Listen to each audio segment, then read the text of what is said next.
Hello friends, welcome back to Brilliant Blue Reviews. If you're new here, my name is Heather, and in today's video, I'm going to be reviewing a movie that you may not have heard of. The movie I'm reviewing in today's video is called Monster Summer. I went to it at the movie theater last night with my son Ben, and I was pleasantly surprised by how much I enjoyed this movie.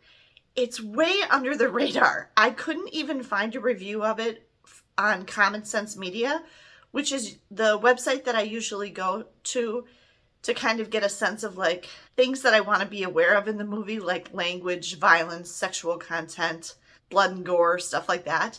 And they didn't even have a review of it. I saw one preview for it at one point, and I can't remember if I actually saw a preview in the movie theater when we went to a different movie or if I saw online like on YouTube or something. I can't remember, but it's definitely a lesser known movie that's been released, but it was just released yesterday on October 4th, 2024. It is called Monster Summer, and it supposedly takes place in the summer, but it definitely has a very fall vibe. And because of what happens in the movie, I definitely think it was appropriate for it to be released in October like it has been. It's rated PG-13. And again, I think that was an appropriate rating for this movie.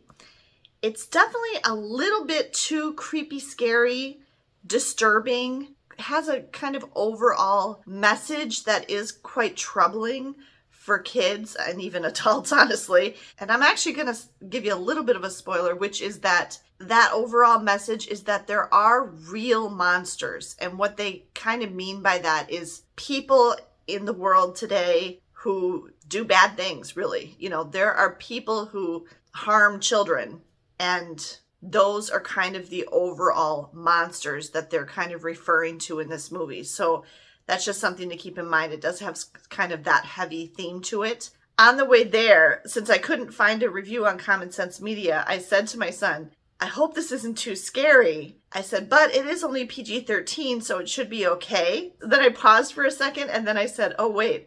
But A Quiet Place is PG-13. I will tell you that A Quiet Place is definitely much scarier than this movie is. One thing that should kind of indicate to you that this movie isn't too bad is the fact that the majority of the cast, the main cast, is kids. Now, I know there's some scary movies out there that the main cast is kids, but this one does have more of a family movie feel to it. It's not like a horror movie or anything like that. I would caution it for young children. I definitely don't think you should be taking young children to this, but I would say middle school and up are probably fine if you want a recommended age. So I think the PG-13 rating is definitely appropriate. Okay, let's talk about the cast for a minute. This is definitely not a big budget film. They obviously filmed this movie with a relatively low budget, but it's still well done. I think the acting actually was decent. It wasn't like cringeworthy acting or anything. The special effects, if you will, are pretty minimal and kind of bare bones. But overall, I think the quality of the movie is fine. The two biggest names that you're going to see in this movie are Mel Gibson, who I haven't seen in a while. I want to say the last time I saw Mel Gibson in anything, at least personally, was in M. Night Shyamalan's Signs, which I really like that movie. He looks pretty good, actually, given his age. He keeps talking in the movie about how he's an old man now, but he doesn't really look like an old man. He looks like a guy my age. The other one that was kind of a bigger name in it was Lorraine Bracco. I don't know if you would know who she is, but if you were a fan of the television show Rizzoli and Isles, which we definitely were, we watched all of Rizzoli and Isles a few times, she played Detective Jane Rizzoli's mom, and she was a pretty important, significant character on that show. I thought she did a good job as the character that she plays in this movie. Other than that, it's a bunch of new kids that they're introducing. The kids are like early teens, so maybe 13, 14, 15 years old. Although at a couple points, a couple of them seem almost as young as like 12. But most of the kids in the movie are around that age. So I would say like 13, 14, 15 years old. So if you have a kid around that age, they will probably relate to some of these characters. There were a couple of smaller actors in the film that I know I've seen before, but I couldn't tell you where I've seen them or what their names are. All right, let's talk about the setting. The setting of this movie is very important for several reasons. The named setting, or what they lay out for you at the beginning, is that this is taking place in 1997 on Martha's Vineyard. Martha's Vineyard, if you do not know, is an island. It is an island community off the southern coast of Massachusetts. It's very close to Nantucket, which is another island off the coast of Massachusetts. They're very close to each other. Martha's Vineyard you may have heard of as being kind of an enclave for wealthy people, the rich and famous, the Kennedys. But in this movie, they're portraying it as definitely a very normal community where normal, regular people live, and some wealthy people. Now, I can tell you with certainty that this movie was not filmed on Martha's Vineyard. My oldest son lives in New England and works in Massachusetts, and I've been to Massachusetts many times. Have I been to Martha's Vineyard? I always mix this up. I've been to one of them, either Martha's Vineyard or Nantucket, and I'll have to ask my dad. I can never remember which one it is. We went to one of them. I mean, I could tell you right away looking at it, this is not Massachusetts. This is not Martha's Vineyard. In fact, in many of the beach scenes, the scenes that took place along the water on the ocean at the beach, there were palm trees. And so I'm like, I said to Ben, there's palm trees. This is not Martha's Vineyard. It had an overall vibe when they were at the beach, only when they were at the beach. It had an overall vibe of Florida or the Georgia coast or South Carolina, okay? And then at one point in the movie where they're showing this car, one of the characters, if you will, is a pretty scary car with New Hampshire plates, and that's important. They're showing this car driving along a road, like an aerial view that was filmed, obviously, probably with a drone or something. And Ben and I turned to each other and both said at the same time, that's the Outer Banks. It was so obviously the Outer Banks of North Carolina. And then so we stayed until the end, all the way to the end of the credits. If you don't know this, if you stay all the way to the end of the credits at a movie, it'll tell you where it was filmed. And a lot of movies are filmed in multiple locations. It'll like thank the communities or the tourism board or something, or it'll say, like this one did right at the end in big print, filmed in North Carolina. So we were spot on the money in that one, that it was filmed in North Carolina. I'm sure that was the Outer Banks, and the beaches obviously were in North Carolina. I'm sure that had something to do with the weather during filming or the tax benefits that they got from filming in North Carolina or something.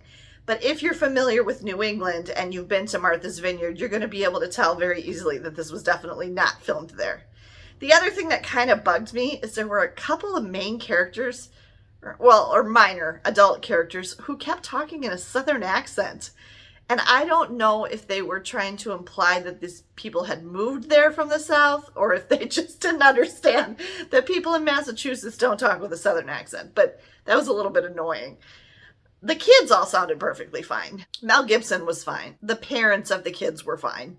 Lorraine Bracco talked like Lorraine Bracco talks, which it sounds like she's from, well, I mean, Rizzoli and Isles took place in Boston. So she's from, I don't know, I think she sounds New York or Jersey, but somebody else let me know if you think what you think where is Lorraine Bracco from? Maybe I'll look it up. However, other parts of the filming that were inland, if you will. So exterior shots that were away from the ocean. Anything in a neighborhood or the woods or anything like that. Now, I did definitely notice there's a couple of things in the woods. I did definitely notice that the foliage was not right for New England. Some of the plants and trees and things, I'm like, that's not native New England foliage. It's definitely a more southern foliage, stuff you would find near the ocean in the Carolinas. But there were also some exterior scenes, especially around the character that Mel Gibson played's house, where it was very visibly fall in the background, where there were deciduous trees turning colors, yellow, red, orange. So that was interesting to me in two ways. One is that they obviously filmed this in the fall. But secondly, that kind of took away from it supposedly being summer, monster summer, because obviously they filmed it in the fall. But like I said, even though it's supposed to be summer, and I think the main reason for that, besides, I think it might be based on a book. Does anybody know for sure? I think the main reason for that is so that the kids wouldn't have school as part of the storyline. The kids needed to be free to roam about, if you will, and I'll come back to that. So you need to suspend your disbelief a little bit as far as the setting of where they filmed it. If you're like me and you recognized right away this was not filmed in Martha's Vineyard or anywhere in New England, try to just let that go and accept the fact and kind of just pretend like they did when they filmed it, that they're in Massachusetts on Martha's Vineyard. The other aspect of the setting is always the time the story takes place in. You know, that's important in books, it's important in TV shows, it's important in movies. So the setting is always the place and the time. The time is significant in this movie. It's 1997. Now, the specific year of 1997 isn't really relevant or important, but the fact that this was prior to everybody having internet and cell phones, I think was important. There's no internet and there's no cell phones. They're definitely doing everything old school, if you will, the way that it was for many years before we had internet and cell phones. And that's kind of important to the story. And it's also important to the way the kids think and behave. Pretty quickly after the movie started, I leaned over and said to Ben, this is exactly the way I acted when I was this age. Now, granted, I was that age about 10 to 15 years earlier in the 80s, but I can remember thinking just like these kids thought. They had such vivid imaginations. They're riding all over the islands on their bikes. They don't have any cell phones. Their parents don't know where they are all day and don't care. They're not worried about them or anything. I mean, granted, they're confined to an island, so there's only so many places they can go. But they're free all day, you know, doing their own thing. The one kid's got a tree house. Same kind of vibe about it as The Goonies or Stand By Me, where the kids are off free roaming by themselves, which is something you would definitely not see today. So that's kind of important. And the fact that they can't document anything with a phone, you know, everybody doesn't have a camera handy and can't video, and they can't look things up on the internet, even though they don't explicitly say that, because of course those things didn't exist yet, so why would they mention them? Thinking back on it, that is definitely a key aspect of why the mystery is a mystery in the way that it is, okay? There's a couple of red herrings. The two main actors that I mentioned, Lorraine Bracco and Mel Gibson, the kids definitely believe, think, or imagine things about these people to be true because of rumor or stuff they've heard or things they've made up in their own minds. And I even remember getting in trouble once for doing that exact thing. I, in my mind, conjured up a story about one of the other kids at school, and a friend and I actually ended up spreading kind of a rumor and got in trouble. So this was the kind of the way that young minds worked back then, because we couldn't look up people up. We couldn't, you know, you only knew what you heard about them or what you observed, which is kind of important. So what they observe or think they observe and what they have heard and choose to believe is kind of key around these two main adult actors. So I actually kind of really recommend you take your older kids to this movie just to see what life was like when it was like that. Because kids today have no idea what it was like to be a kid like that. You know, to not always have a phone, to not be able to look something up immediately, to not be able to always have the answer ready in a moment. That's kind of cool in a way, and I think it's something that they should know about and appreciate. Because kids that were born after, my oldest son was born in 1996. So at the time that this movie takes place, he was a baby. So even by the time he was in like middle school, there was already a lot of connectivity and more communication going on. So he doesn't even remember a time like this. Although he did, I will say my oldest son in the, late 90s, early 2000s, did do more of what these kids do, riding bikes together, going out, playing with other kids outside, around the neighborhood and things like that. But by the time my younger two kids were that age, that was gone. There was none of that anymore. And then the story, I don't want to give too much away, but it's a mystery. There's basically 4 key friends, 3 boys and 1 girl. And then there's some additional kids in the movie too. They hang out together a lot. They play on the same Little League team. Little League and baseball is a big part of it. And they hang out in the one kid Noah's treehouse all the time. And there's kind of some neat stuff about what they want to be when they grow up. The one kid, Ben, wants to be a professional baseball player and thinks he's going to play for the Boston Red Sox at Fenway Park someday. And the one other boy thinks he's going to be president of the United States, so he's always like reciting these speeches of what he's going to say when he becomes president. And then the main character, Noah, he really wants to be a journalist like his dad. And you find out that a couple different characters, including Noah and Mel Gibson's character, have lost family members in significant different ways.